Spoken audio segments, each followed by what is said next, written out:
Welcome everyone to Dovetail Learning's webinar on mind gaps, how cultural patterns create bias. My name is Chuck Fisher and I am the Director of Transformational Learning at Dovetail, former Executive Director. I am a transpersonal psychologist by training, which is the study of well-being from Eastern, Western, and cross-cultural perspectives. I'm excited to be here today to talk with you about cultural patterns and how they impact us. First, let me just say a couple of things about Dovetail.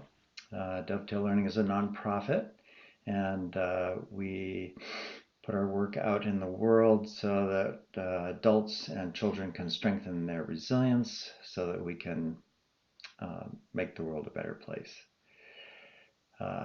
Dovetail envisions a world in which everyone learns how to be the best possible versions of themselves. And boy, that's a big task because there's a lot of complexity to being human in this world. And we're going to look at a piece of that complexity today in this 30-minute webinar. And I'm excited to explore it with you. A little bit more about Dovetail. Our product is called We Are Resilient, which is an open education resource. That means that it is open and free and in the public domain. It's licensed under a Creative Commons license, which means anyone can download it and use it, adapt it for your own community. We and the Creative Commons license only ask that you give attribution to Dovetail, that you collaborate and share back what you've learned and how you're using it. We learn from our constituents and participants all the time. It's a very generative process. And you're also required, if you publish anything related to this work, to do something called share alike, which means publish it under the same open education resource license, meaning it's free and shareable and modifiable by anyone, anywhere. So today we're going to look at just a brief glimpse of the entire approach that we call We Are Resilient. Then we'll explore what cultural patterns are and what are these things we call mind gaps and bias, and how do we get them, and where do they come from? So first off, we are here to explore resilience, and cultural patterns are one of the aspects of resilience. But before we get to the larger approach, if you will, let's look at the definition that we love of resilience. This comes from Ann Maston, former professor of mine at the University of Minnesota, and she writes about this in an article called Ordinary Magic. And she says resilience is an ordinary superpower. It doesn't come from rare or special qualities, but the everyday magic of being human. And, you know, we all experience resilience every day. We're thrown off balance and something upsets us, and then we catch our breath and we bring ourselves back to center. And it can happen over and over. It can happen in a morning conversation with your kids or your partner. It can happen taking the kids to school. It can happen on your commute. Somebody cuts you off. You know, we're always being buffeted by the stuff of life. And resilience is the ability to bounce back. And we're all doing it. It's the magic of being human. And what we do at Dovetail Learning is we distinguish the key parts that help us be resilient and that throw us off balance. One of our beliefs is that we like to walk our talk. So part of resilience is coming home to ourselves and pausing and attending to ourselves. So we like to start every webinar, every meeting, every training with a presencing practice. I'm going to ring this singing bowl, invite us into a mindful breathing just for a moment, and then we'll check in and clarify what's our current state of being. So we'll begin with the bell. I'll ring it once in the beginning and then once to end.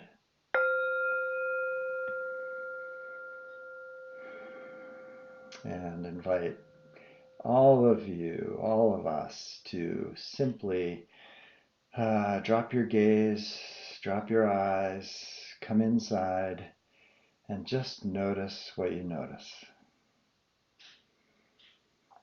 We all experience so much busyness in our days. This is the pause. This is the space in between, which we can access sometimes most easily by just noticing our breath. So just notice the in and out of your breath.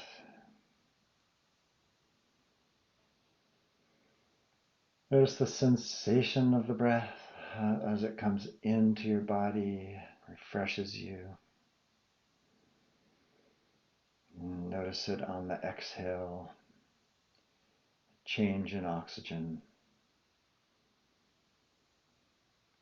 And then just settle in to the interior space, inquiring, how am I? What's my state of being? How centered am I? And there's no right or wrong way. Sometimes we're in the fit of being out of center, sometimes we're totally calm and present. So just catching that truth for yourself. When I ring the bell, take a big cleansing breath and open your eyes. And we'll all bring ourselves back to presence. And then what I ask you to do is check in through the chat window and go ahead and write in a word or a phrase. Una palabra. One word is all you need to write. What are you presencing? What is your awareness? What are you noticing about yourself? And we'll see that about ourselves and each other. Thank you. Great. I'm going to put these into a word cloud. Open. I notice openness, presence, being curious. Here. Thank you for writing these in. This is great. Full. Interested. Distracted. Of course, we get distracted so easily in life. Happy to be here. Wondering what this is all about. Thank you. Keep writing in your words. It's so good just to notice, and I invite us all to just notice what we're noticing. That we come here and we show up in a certain state of being. And this is what we do all day long. It's how we presence our state of being so that we can then adjust and be resilient. And these words here, open, present, curious, here, all of them help us come into what we call resilient mindsets. And the mindsets that we've distinguished are curiosity, choice, and courage. Being curious about what is happening inside me or inside someone else. Realizing that there's a huge continuum of choice. My choice can be to stay upset and yada, yada, yada. Or I can take a breath. I can take a walk. There's so many things I can do to bring myself back into resilience. I can call a friend. And I can use this thing called courage. Courage, which comes from the root word core, which means heart. We like to define courage as following our heart, standing up to our values, being the kind of person that we most want to be.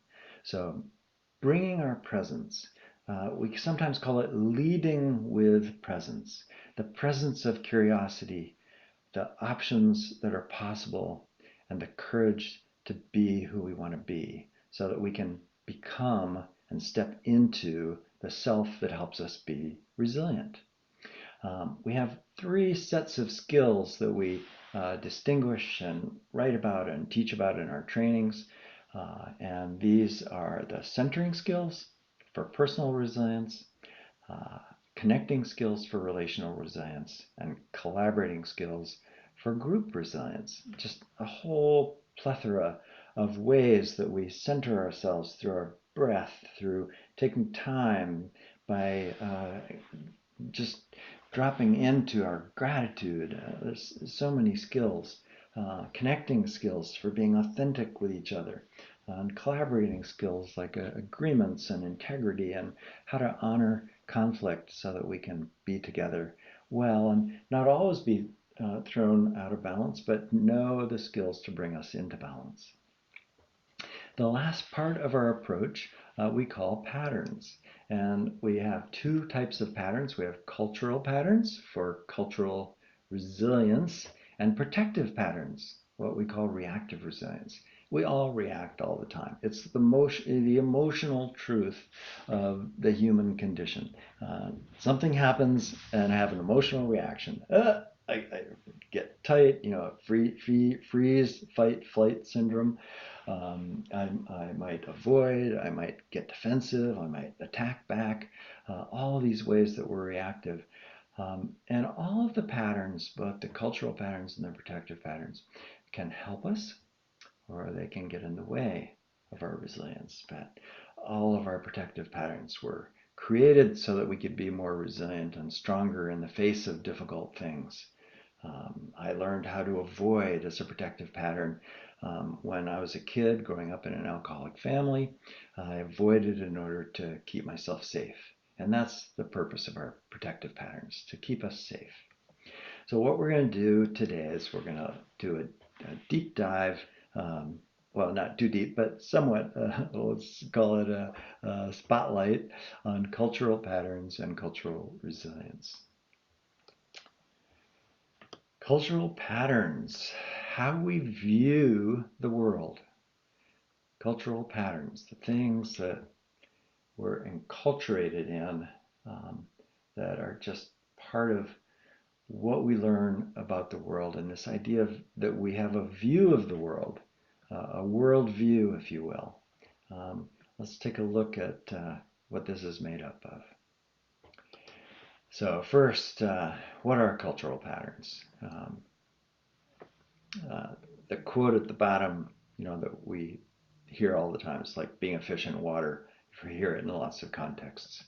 In the context of cultural patterns, like they're so ingrained in us, they're so much a part of how we are and who we are that lots of the time, maybe even most of the time, we don't even notice them. But what they are they're messages that we've learned from our ancestors, from our families, many other places, about how to act or not to act. How to act or not to act. I grew up in a family that's kind and considerate, and I learned to act kind and considerate for the most part. I learned other ways of acting too. There are some families that grow up and their predominant stance is aggressive in order to be safe. So messages to be aggressive, to be strong, to push back, to take a stand on the things that are important. Messages about how to act or not to act. These includes our beliefs, our attitudes, our behaviors, what we believe about the world, what we believe about other people, attitudes toward other people, and the behaviors that we exhibit. They're passed down intergenerationally from generation to generation. My parents learned many of their cultural patterns from their family and their extended family, their community, and these patterns that gets passed down to us inform our identity. It's how we think about ourselves, how we position ourselves, our even just core understanding of what it means to be a self, a person in our life. And so as we think about what they are, I want to think about what they're made up of. So our worldview is made up of a bunch of different pieces, and we're going to look at some of those, not all of them, and try and put the pieces together. And our cultural patterns, they're unique to us, although they're shared in our family or our lineage and certain aspects of culture. There are patterns that are shared, but they're integral to our own personal identity, which makes them um, something that's tender, sensitive, to be sensitive to. Cultural patterns can be rocked mightily when they're challenged because we think life is supposed to be a certain way, and then we get our cultural pattern challenged. Um, I just think of some of the white supremacy that's present in the United States right now, and people are completely unconscious to that. And when it gets challenged, like it has been challenged recently in court, people get awareness, they get consciousness, and they get a reckoning, if you will. And we can all have that reckoning as we think about our own cultural patterns and our own worldview, which is made up of multiple parts. So when we notice, let's use our curiosity and wonder a little bit about, okay, how does this work for me? And then we can assess them. We can also be very sensitive and tender to our own cultural patterns and to others because they're very strong, they're essential, they give us our joy, and they also give us our pain. So let's just be sensitive together as we think about that. And if you take this work and use it with others, to be particularly sensitive to cultural patterns as you teach them and explore them. So what are they made up of? Multiple parts. I'm going to show you some. They come through stories in our family. Our family is this way. Our family is made up of these kind of people. Our family thinks this, that, and the other thing. I was saying kindness and caring are a big part of my family. I also got the story that my family came from a lineage that was privileged and had rights, and that those rights belong to us, and that had a certain kind of strength, but it also had a certain weakness, an inherent weakness of thinking that other people weren't as good or as strong or had the right to those rights. It's a big part of my own learning to learn about my family stories and which ones were accurate and which ones were not. So noticing, wondering, assessing. Um, they're also made out of community norms, the community that I live in. It could be the neighborhood. It could be that part of the city that I live in. It could be the community made up of the state. I live in California right now, and California has a different ethos than my home state of New Hampshire, where people are hard-nosed and hard to get to know. Or it is in California, people will welcome you off the street. Community norms. The next part is the construct of race. Race was made up some 100 years ago or so. I mean, there really was no more than that. But race is a construct that was created by by man thinking about finding ways to discuss the differences that we have. Well, we have many different skin colors. Their race is really just completely made up. We're all human beings. We all have the same central core aspects of our humanness that is essentially the same. So how we think about race, how we think about religion and the religious traditions that we've been passed down to. A religious tradition might give you a certain belief about rights in the Catholic Church, or different beliefs about rights in other denominations or ways of being in the world. Also, our gender identification. as part of our cultural patterns, our socioeconomic status, our ethnicity and language. Of course, we all think that culture is ethnicity. Of course, it's all of these other things too that make up our worldview. But ethnicity and language and the culture that we grew up in is central to our cultural patterns.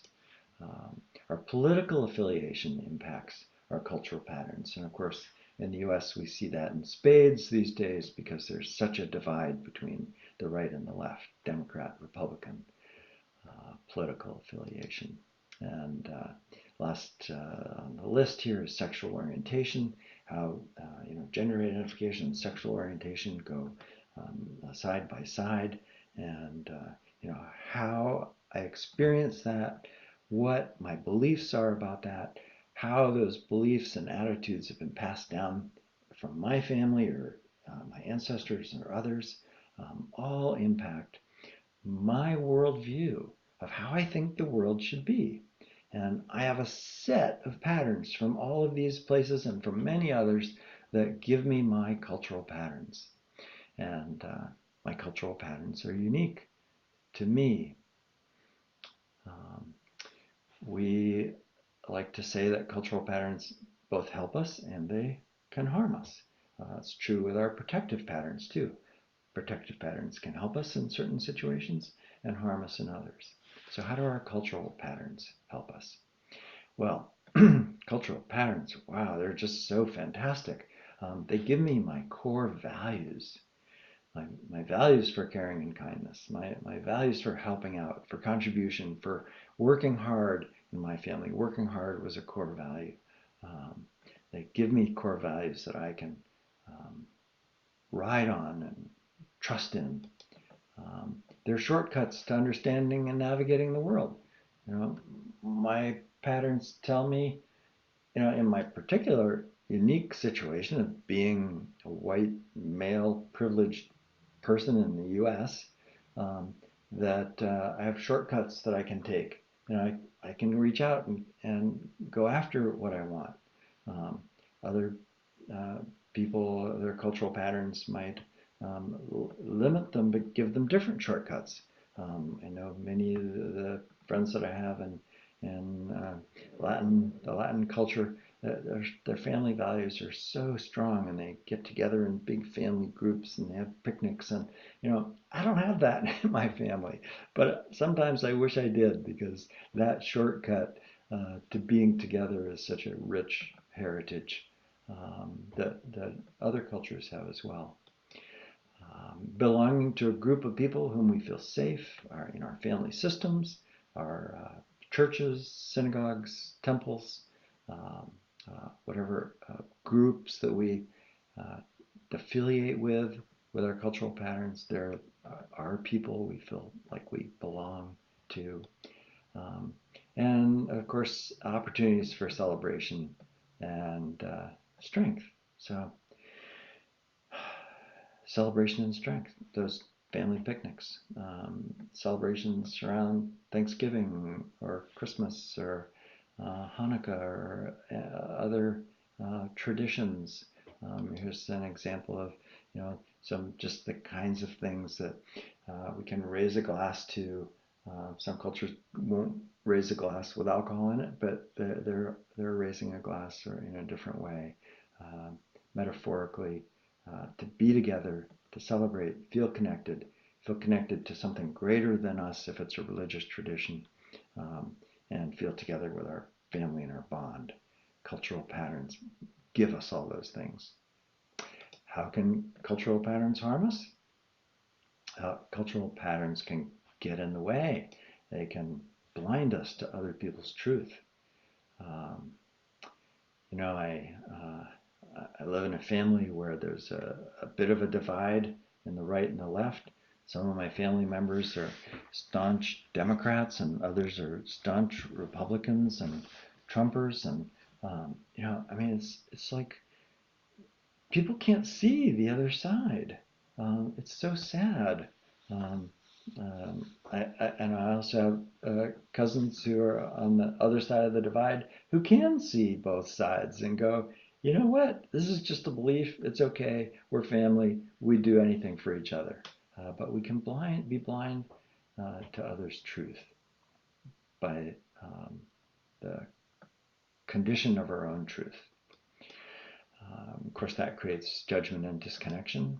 It can perpetuate lack of access to health and wealth, depending on socioeconomic status and the ability to borrow from banks. That just goes on and on and on to get a mortgage. It can create what we call mind gaps and bias. Mind gaps and bias. We're going to look at that a little more closely.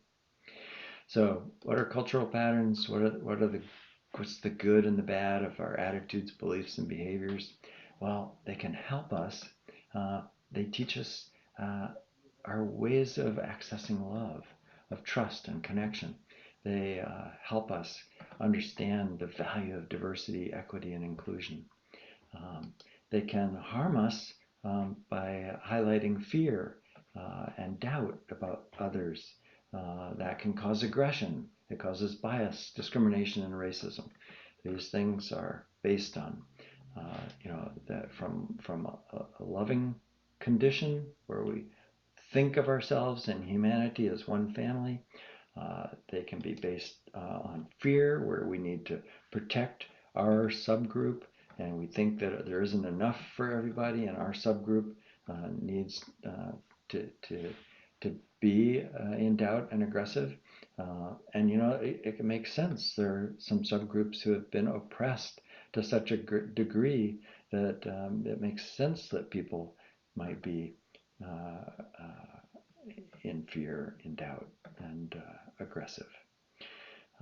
But if you look at this carefully, sort of the cross section here is this distinguish between one end of the spectrum of loving and being open to love, and fear, and how fear can rule. And of course, we know cross culturally that fear is what creates governments that are oppressive.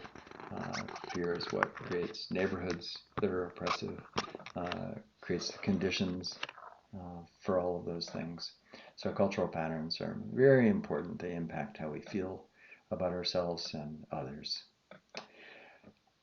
And cultural patterns are put inherited in quotes because inherited is a biological process, but if you branch it more broadly to, that we inherit our beliefs, our political beliefs, our religious beliefs, it feels like they're inherited because we didn't choose them. They just came to us.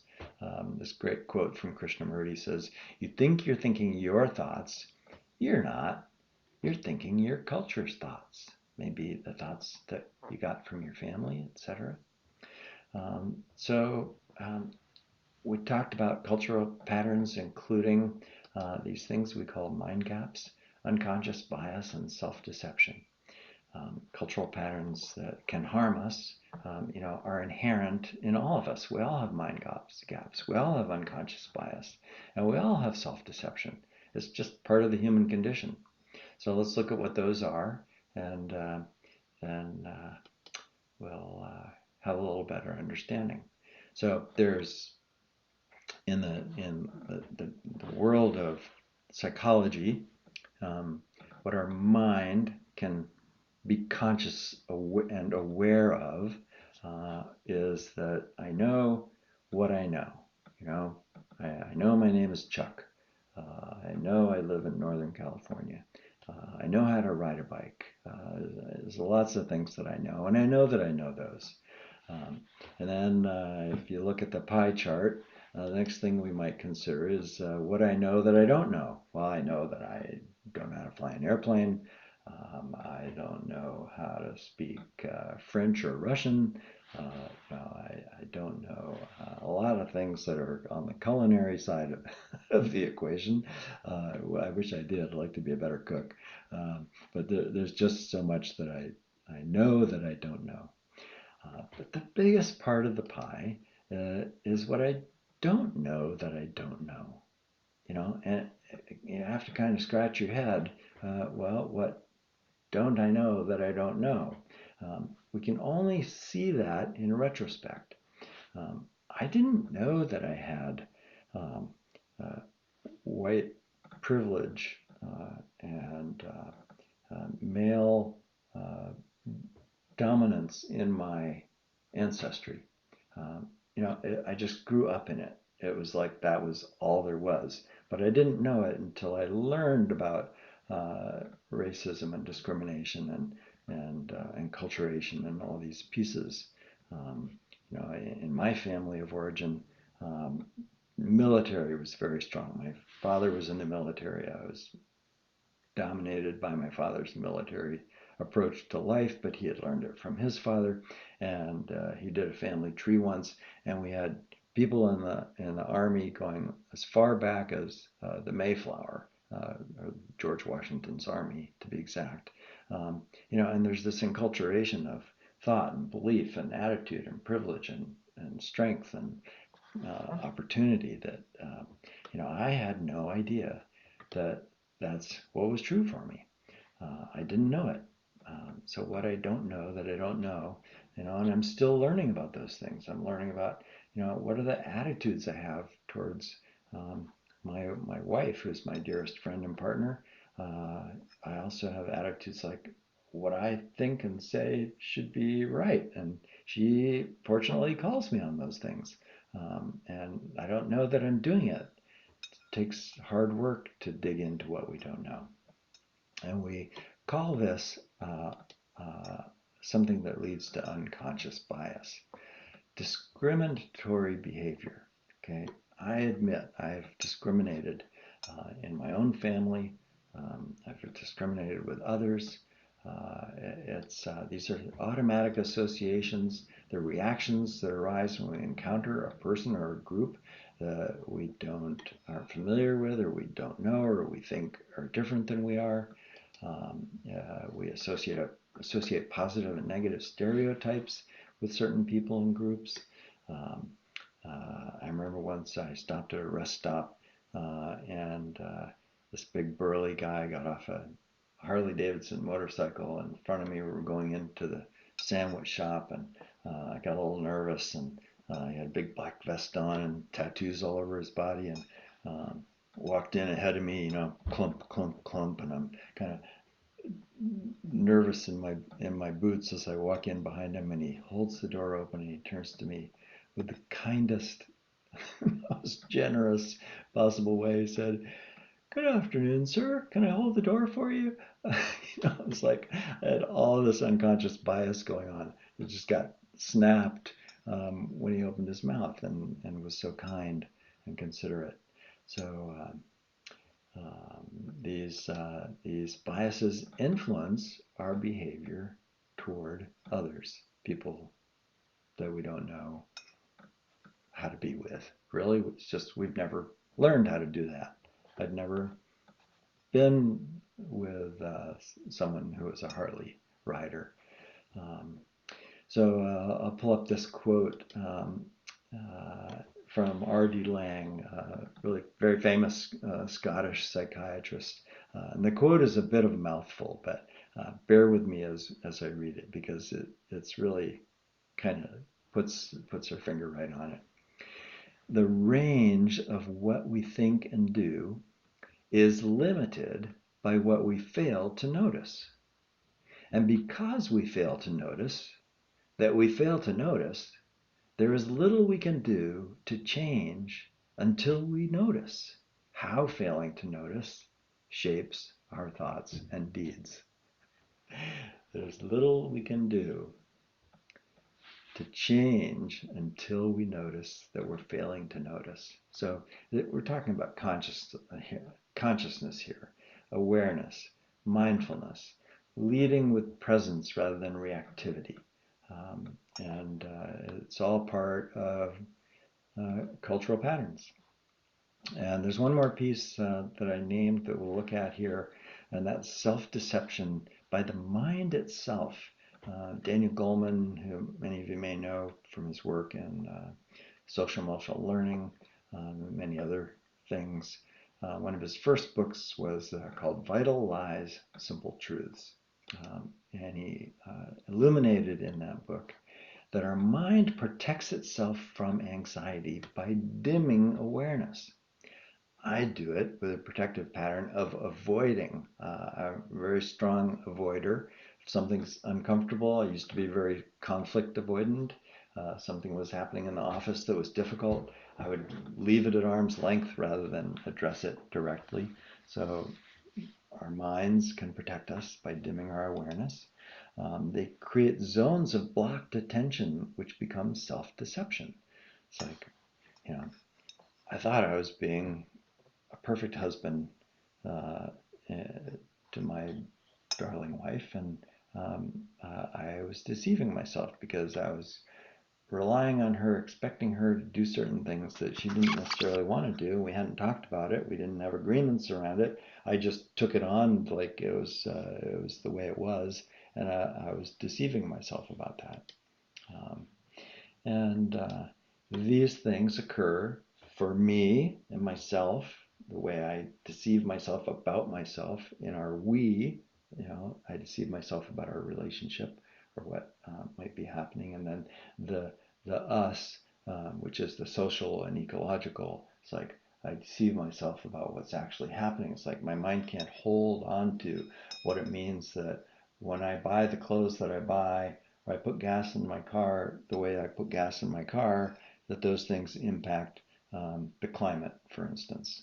There's a ripple effect all the way down to how much plastic there is in the ocean these days. And, it's like our mind can't hold all of this. So we go on pretending that there's no problem when actually there is a pretty significant, if not severe problem that isn't being addressed because our minds can't hold it.